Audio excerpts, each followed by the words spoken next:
The Greek search for wisdom spared them neither from war nor from decline.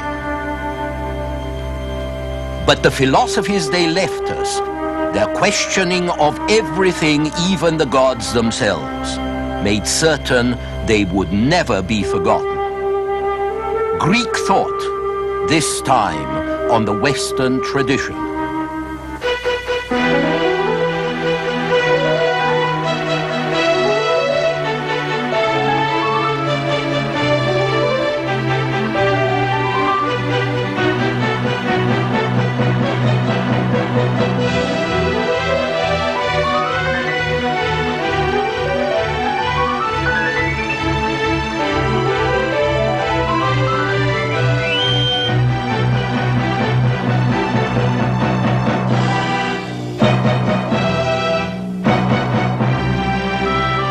And now UCLA professor Eugene Weber's continuing journey through the history of Western civilization.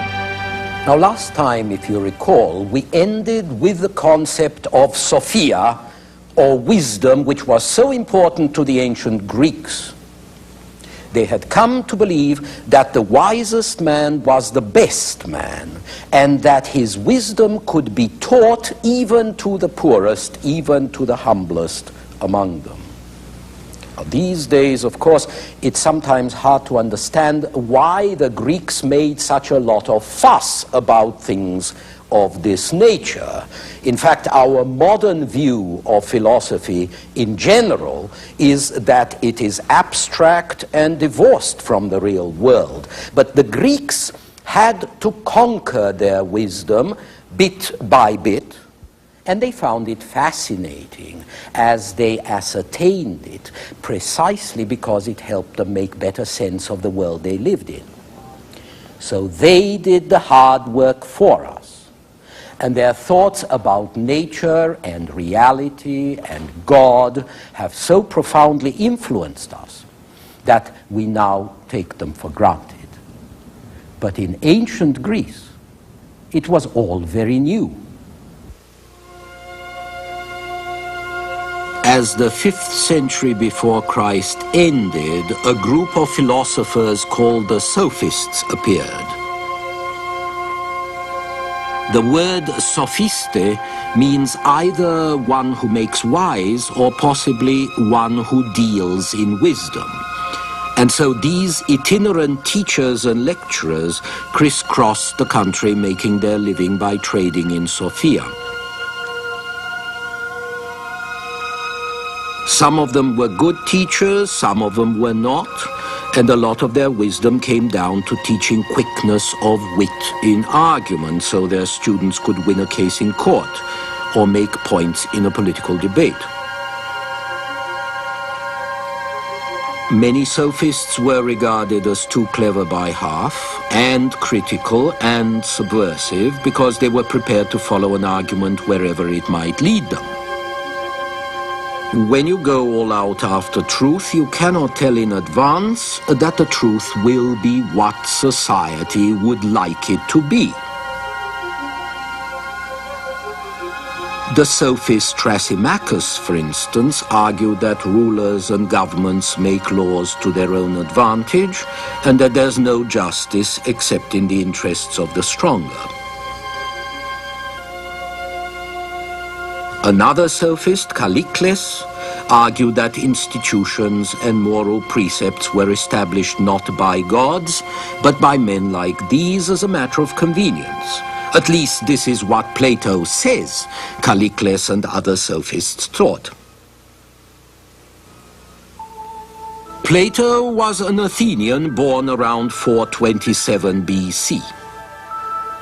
Among other things, he founded a school of philosophy called the Academy, which evolved into the first real university. This is a Roman mosaic of one of his classes. But Plato is best known for writing a number of dialogues in which philosophical questions were discussed. Because he was a conservative spirit, Plato sometimes made the sophists out to be more subversive than they were. was particularly disturbed by their argument that man is the measure of all things, and that man has no way of knowing whether the gods really exist. But conservative as Plato was, he too was going to subvert old ideas simply by teaching that men had to use their own brains and come to conclusions based on observation and reasoning. This, after all, was what his teacher Socrates had taught him. Socrates, whom Plato loved, was probably the most notorious of the sophists, even though he himself didn't want to be considered one and never accepted pay for his teaching as the sophists did. Socrates' favorite pastime was to argue with fellow Athenians and sting them out of their conventions and accepted ideas. Socrates questioned everything ordinary people took for granted or preferred to leave unquestioned. Above all, he questioned some of the gods that his countrymen believed in. Greek art is filled with images of gods who kidnap and lie and steal and cheat and murder unjustly and who commit adultery.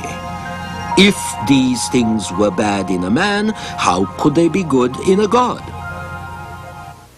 And so Socrates said, better listen to your conscience. Listen to the inner voice that tells you what is truly right.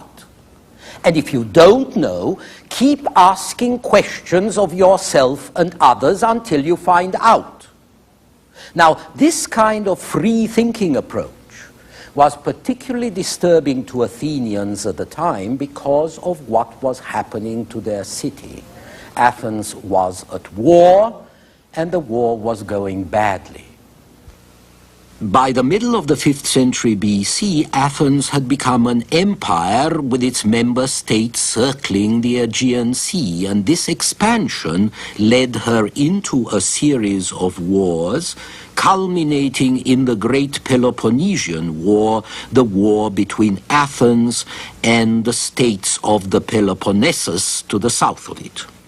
In 431 BC, Athens was attacked by Sparta, her neighbor, and achieved a standoff. But instead of stopping there, she pursued an aggressive war of expansion in Sicily that led to a catastrophic defeat in 413 BC, in which she lost some 200 ships, 4,500 of her own men, and 10 times as many of her subjects and allies. And yet the fighting continued for another decade. Here's how the historian Thucydides, who actually fought in the war, described it. The Peloponnesian War was a protracted struggle and attended by calamities such as Hellas had never known within a like period of time. Never were so many cities captured and depopulated, some by barbarians, others by Hellenes themselves fighting against one another, and several of them after their capture were repeopled by strangers. Never were exile and slaughter more frequent, whether in the war or brought about by civil strife.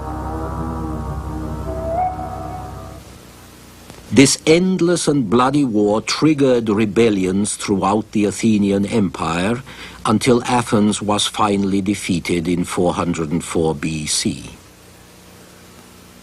In that year, Athens was forced to surrender unconditionally to Sparta, and its city walls were demolished as a symbol of total defeat. Yet here, in the midst of utter disaster, the Athenians were being told by this poisonous old man Socrates to question everything at a time when most people wanted only to lick their wounds, not pour salt in them.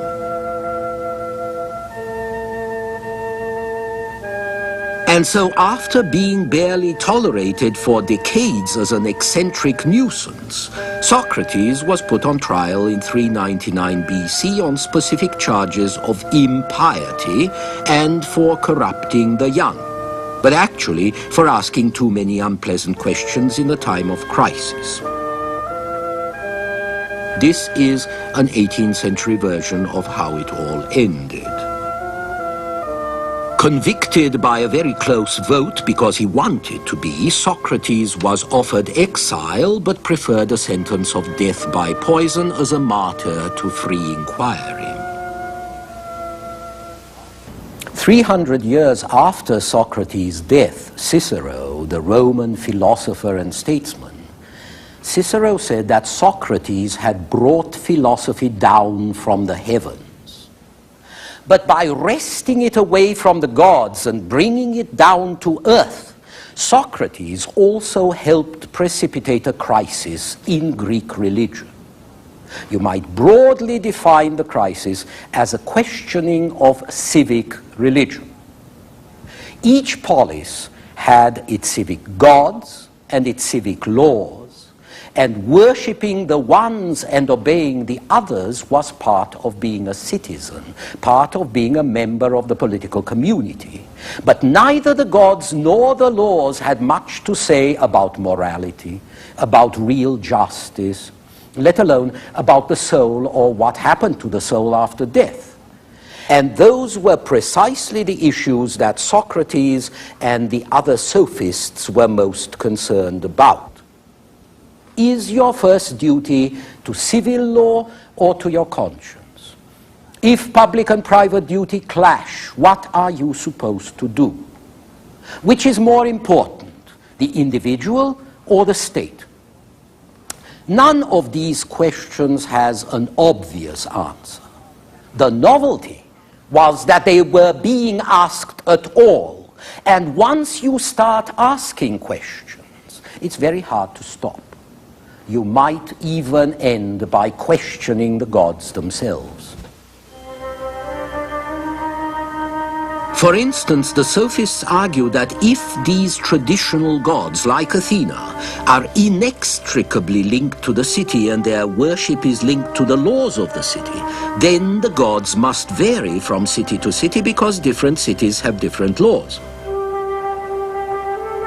Which means that gods like Poseidon here have only relative importance and no absolute validity. And what kind of god is a relative god?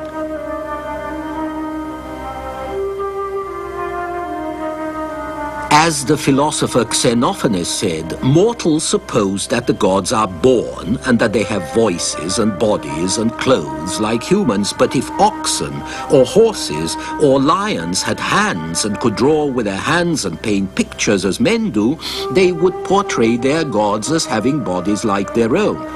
Horses would portray them as horses, oxen like oxen.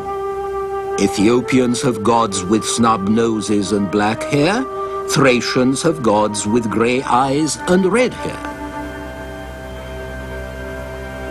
Furthermore, you only had to look around in the streets to see that bad men prospered and good men sometimes suffered unjustly, so that either everything is a matter of luck and there are no gods, or else the gods are stupid, nasty, and unjust, with a very twisted sense of humor.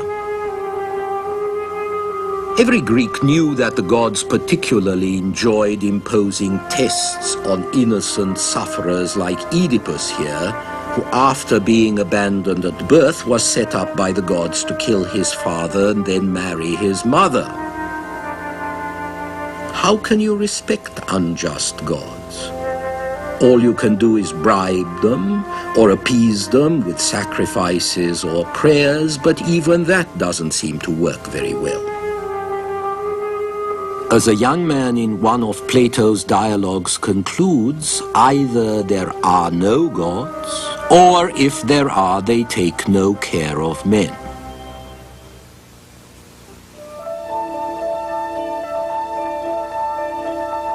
Another set of difficult questions had to do with the order of the world. Greek philosophers of nature, called physicists, had been trying to answer the riddle of creation since the 6th century BC.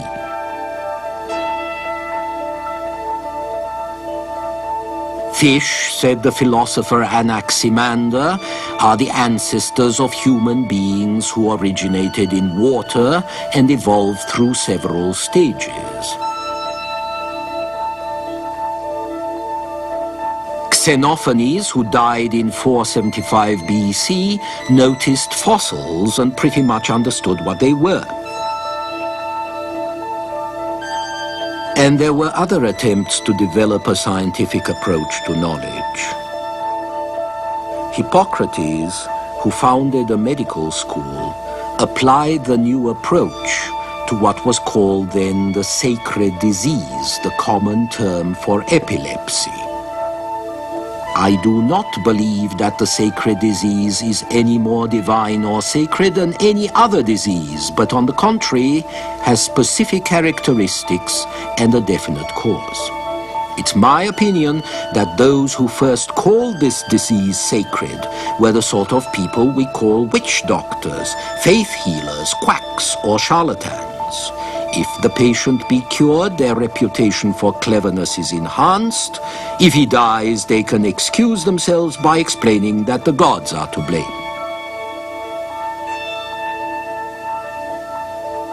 At the same time, mathematicians like Thales borrowed geometry, arithmetic, and astronomy from the Babylonians and Egyptians and improved on them. They found that the application of geometrical rules could help to locate ships at sea and stars in the heavens, and help to divide sundials more accurately.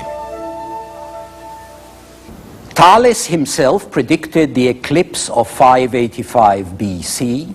He accompanied King Croesus of Lydia as his military engineer and advisor, and he diverted a river. Other 6th century engineers at Samos used geometry to plan a tunnel 1/3 of a mile long, which conveyed water through a mountain. But even if the applications of the new sciences could be very practical, the discoveries had been made in pursuit of higher ends. The Greek philosophers thought that the universal truths of mathematics could reveal an immutable, eternal reality behind the passing drama of everyday life. They believed that geometry could provide a model of timeless nature, just as a pyramid was supposed to do.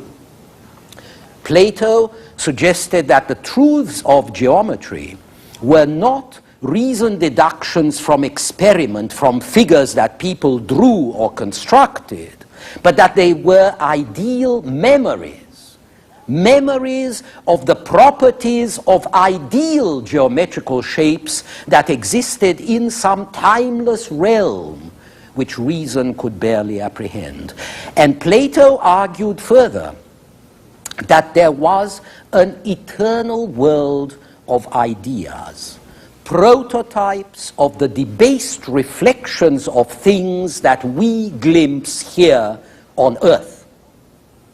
This theory, that we do not experience reality in the so-called real world, but only its dim shadow, this theory has haunted philosophy ever since.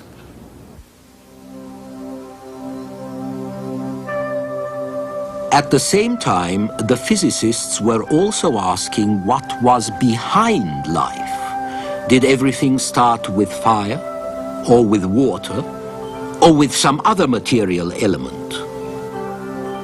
Thales thought it started with water, which by successive evolutions became the other elements.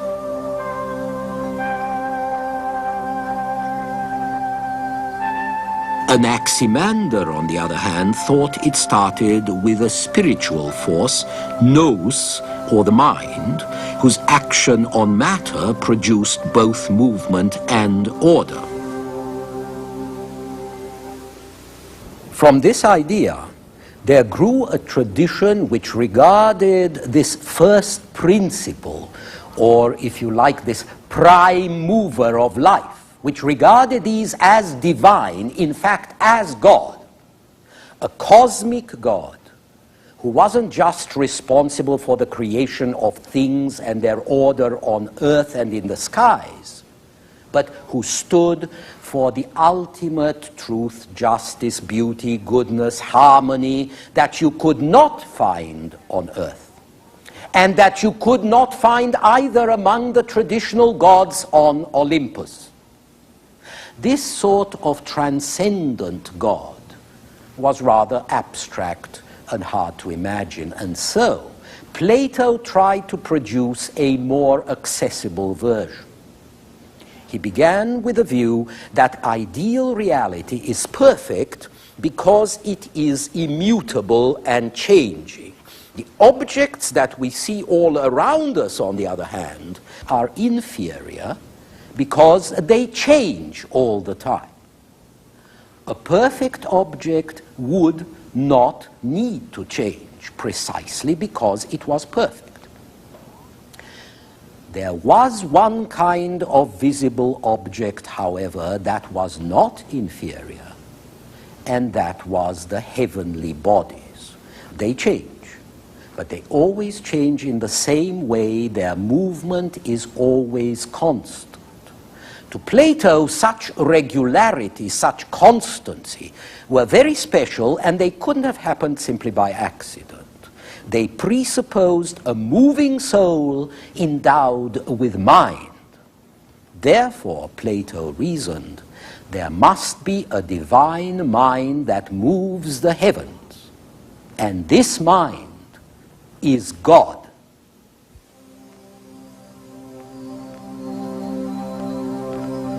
At the same time, the traditional city gods like Athena and the civic religion were declining.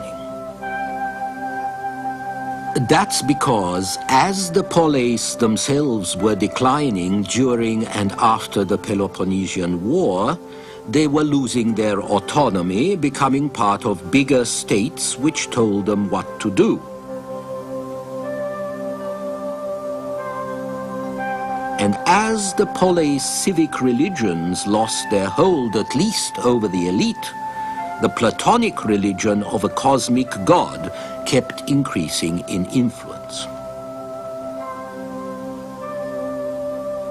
Plato, in his dialogue Timaeus, suggested that the human soul was akin to the soul of the stars. We come from the stars, he argued, and after death we return to them, to the celestial city of the stars. It was a very attractive idea, and one which also had worldly implications.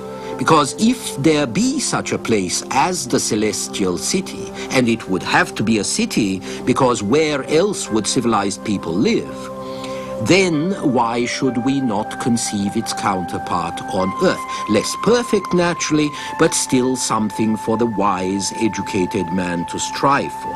And this became the prototype for what we now call the ivory tower.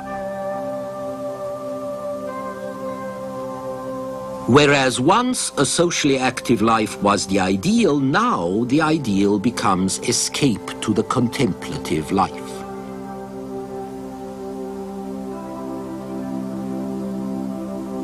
As the 4th century BC ends, Aristotle, as depicted in this Roman fresco, follows Plato in pointing to the value of the theoretical and celebrating the life of study that the philosopher and the scholar enjoy, the meditation on eternal things. By the time of Aristotle, who died in 322 BC, Philip of Macedon and his son Alexander had totally ended the autonomy of the Greek polis. The earthly city no longer offered the kind of noble aim which a wise man might live for, and so the sage took refuge in the heavenly city. This is where he would find consolation and strength to bring the movements of the soul into harmony with the movements of the heavens. And so, the disillusioned citizens of Athens tried to make their escape towards the city of the sky. This religion of cosmic forces and the cosmic God was going to become part of the Greek paideia, the intellectual equipment that everyone who aspired to be educated had to have in the Hellenistic world of the 3rd century BC and after. So long after the 3rd century BC, in effect, that it is still with us today. In our next program, we shall take a closer look at what happened when Greece was conquered by Alexander the Great, one of the most brilliant generals of all time and a megalomaniac of genius. Until then.